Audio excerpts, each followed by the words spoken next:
지금 왼쪽이 RTX 4090이고 오른쪽이 RTX 5090인데요. 와, 진짜 성능 향상 확실하죠?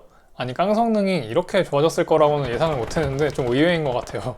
양쪽 비교하면 성능 차이가 한 정도? 성능 향상은 진짜 확실하긴 하네요. 안녕하세요, 민티저입니다. 오늘은 드디어 지포스 RTX 5090 성능을 보여드리려고 합니다. CES 발표에서 계속 DLSS랑 레이트레이싱 성능 위주로만 나와가지고 깡 성능이 어느 정도 되는지 궁금하셨을 것 같은데요. RTX 4090이랑 비교한 결과를 바로 보여드릴게요. 참고로 테스트 환경은 이렇게 설정했는데요. 해상도는 4K에서 했고, 그리고 모든 게임은 풀옵션으로만 진행을 했습니다. 일단 첫 번째 배틀그라운드인데요. DLSS랑 레이트레이싱 아무것도 지원을 안 하기 때문에 깡 성능 측정하기에 좋은 게임이죠. 그래서 보시면은 RTX 4090은 평균 155프레임에 하위 1%는 125프레임인데요. RTX 5090 쪽은 대략 평균 210프레임에 하위 1%는 140프레임 정도 돼서 평균 프레임 기준으로 36% 정도 더 높은 성능이 나오고 있어요. 와, 근데 이 정도면은 깡 성능도 엄청 오른 거긴 한데요.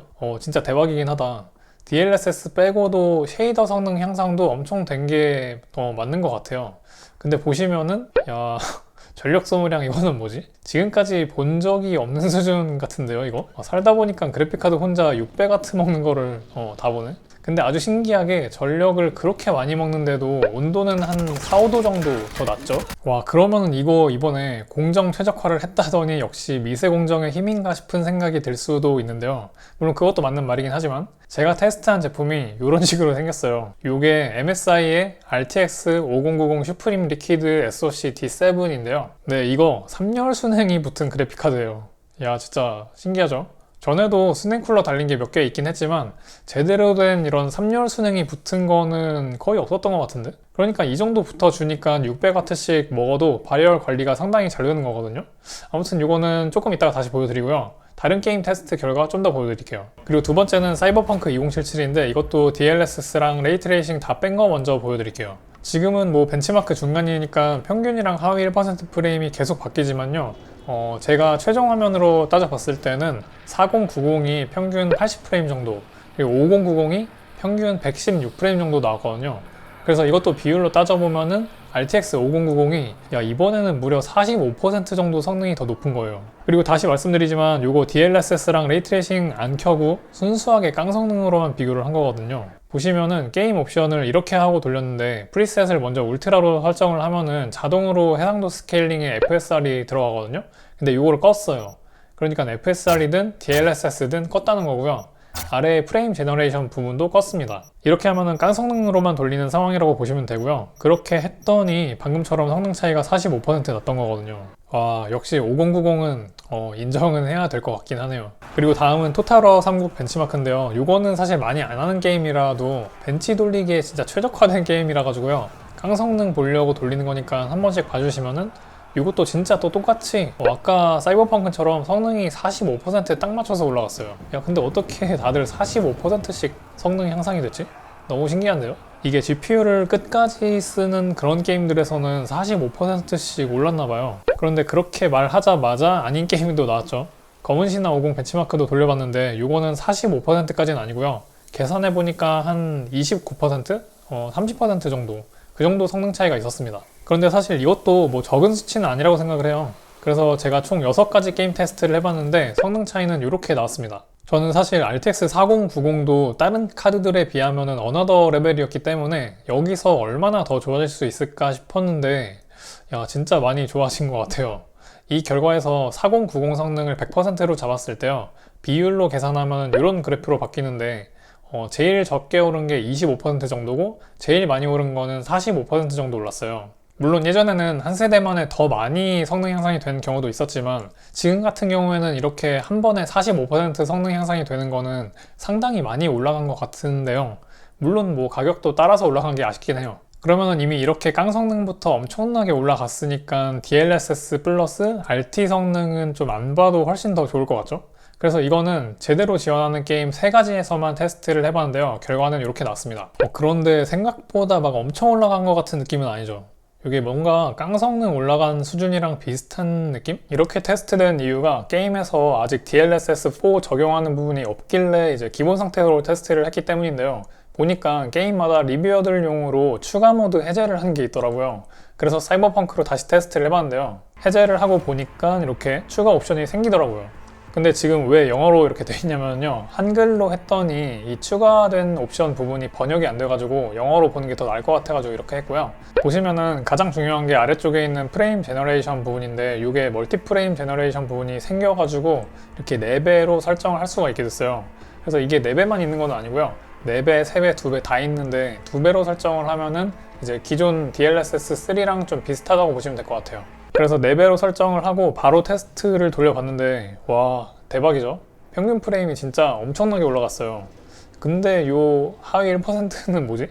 이게 왜 70프레임밖에 안 나오지? 그래서 제가 이거 엄청 찾아봤는데, 제 테스트 환경에서는 하위 1% 프레임이 좀 오류가 나는 것 같아요. 정확하게 말하면은 측정하는데 좀 오류가 있어요. 그래서 자료를 봤는데, 이 하위 1% 프레임을 정확하게 측정을 하려면 엔비디아에서 나온 프레임 뷰라는 프로그램을 좀 써야 된다고 하더라고요. 그것도 좀 애프터버너랑 비슷한 그런 측정하는 프로그램이거든요. 그래서 제가 그거를 써가지고 해봤는데도 똑같이 하위 1%는 계속 70 정도 나왔습니다.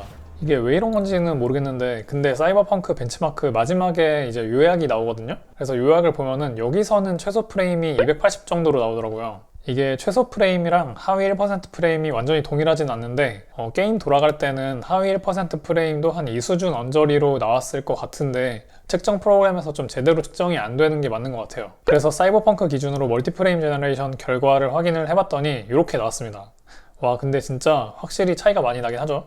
근데 하위 1% 프레임은 아까 말씀드린 것처럼 측정이 안 되니까, 그러니까 이거는 정확히 하위 1% 프레임은 아니에요. 그냥 예시로 나온 거고요. 그래서 이것도 4090을 100%로 잡으면 성능 차이가 이렇게 나게 됩니다. 진짜 어마어마하긴 하죠. 그런데 아까 말씀드린 것처럼 이 RTX 5090 슈프림 리퀴드가 발열 관리 면에서 RTX 4090보다 온도가 더 낮았잖아요. 근데 이거 보시면은 진짜 그럴 수밖에 없는 게, 팬이 4개가 달려 있어요. 일단 기판 쪽에 요거 하나, 그리고 3열 라디에이터에 3개가 달려 있는데요. 이 라디에이터 빼고 그냥 기판 쪽만 봐도요, 이 사이즈가 진짜 웬만한 그래픽카드 그냥 본체 그 정도 사이즈예요. 여기 기판 쪽에 달려있는 팬은 이 안쪽에 전원부 쿨링을 하려고 따로 달아놓은 것 같더라고요. 그래서 들어서 보여드리면요, 이거 상당히 무거운데, 당연히 이거 백플레이트 쪽은 당연히 금속이고, 그리고 이 앞쪽에 슈라우드 쪽도 금속을 덧대놨어요. 여기 헤어라인이 들어있어가지고 되게 뭔가 좀 고급스러운 느낌?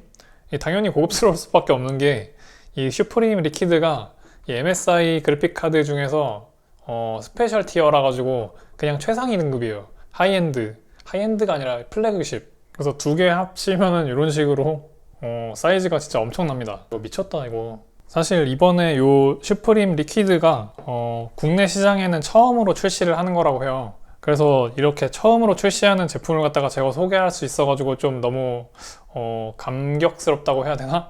그런 느낌이 들어요. 그리고 사실 이번에 같이 테스트한 그 RTX 4090도 요거거든요, 요게? 요것도 MSI의 슈프림 X라서요, 두께가 진짜 장난이 아니에요. 보시면은 이만하거든요. 그래서 이만큼 두꺼운 MSI의 상급 그래픽 카드인데요, 진짜 이것보다도 온도가 훨씬 적게 올라가더라고요. 5090이요.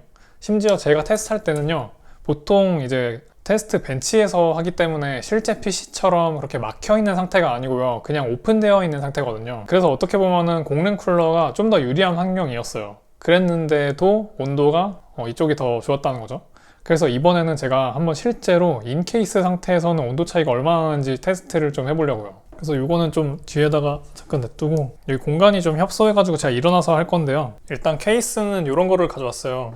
아우씨, 이게 거의 가장 기본적인 어항 케이스거든요. 이걸 가져왔는데 미들 타워 형태로 되어 있어가지고 앞쪽에 이제 흡기팬 2개 있고 뒤쪽에 배기팬 이렇게 하나 있고 이런 형태로 되어 있어요. 그래서 일단 여기다가요, RTX 5090 슈프림 리퀴드 장착을 먼저 해볼게요. 이게 진짜 엄청나요. 뭐 이거는 사람마다 좀 의견이 다를 수는 있는데요, 제 생각에는 이제 CPU는 굳이 순행으로 할 필요는 없을 것 같아요.